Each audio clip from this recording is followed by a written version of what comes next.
The way he delivered the invitation hadn't even been particularly persuasive. "I have a boat. When I get back to D.C., I'm going to get on the boat and just sail away. You want to come along?" It had been a ridiculous question.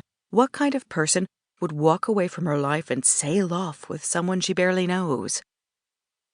And yet, the moment he'd asked it, one of the very few happy moments she'd had in an otherwise frightening childhood popped into her mind.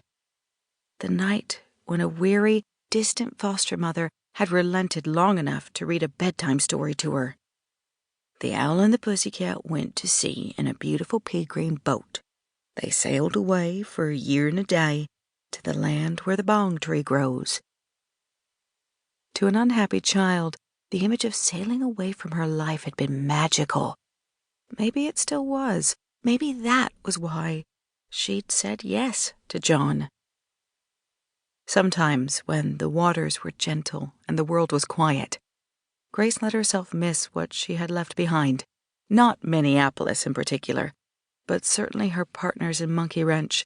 They'd made a fortune in computers, writing educational software, crime-solving programs, and a game that ended up getting a lot of people killed.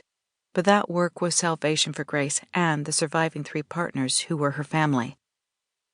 The great thing about computers was that they were utterly predictable. You entered the correct information, and the results were consistent. 2 + 2 = 4, always. It never worked that way with people.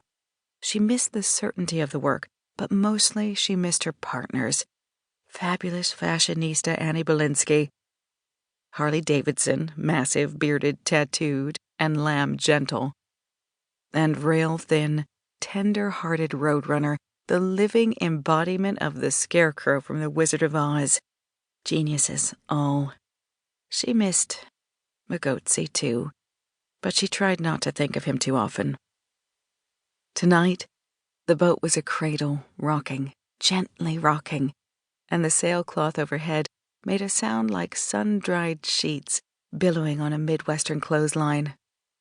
Charlie was snuggled up to her leg in the narrow berth, breathing doggy breath against her skin, snuffling a soft snore that was music in itself, and all these sounds and movements started to put Grace to sleep, as they always did.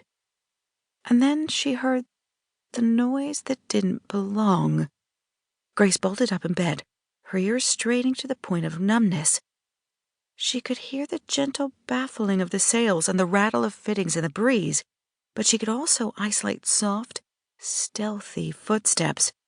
Too many of them for John Smith, unless he'd grown a few extra legs in the hours since they'd parted company and retired to their sleeping quarters.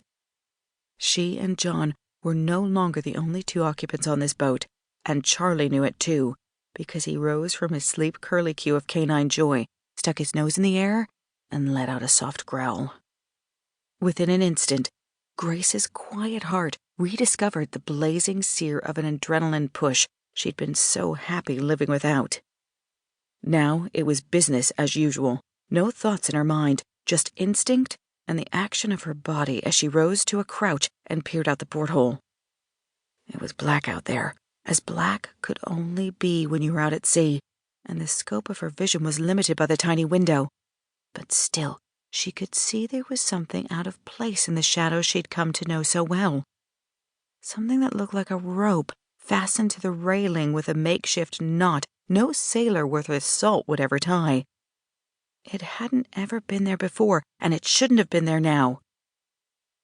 She felt her heart kick in a few extra beats, and the skin on her face start to prickle with heat.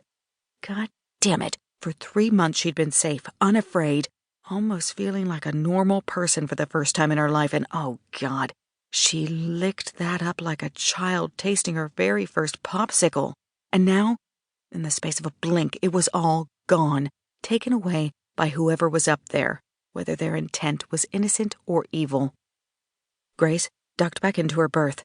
Charlie had gone from vigilant to frozen, and she could see even in the darkness that his black lips were curled back. "Stay, Charlie," she whispered in the dog's ear, then grabbed her Sig Sauer off the miniature boat-scaled nightstand. As she silently crested the few short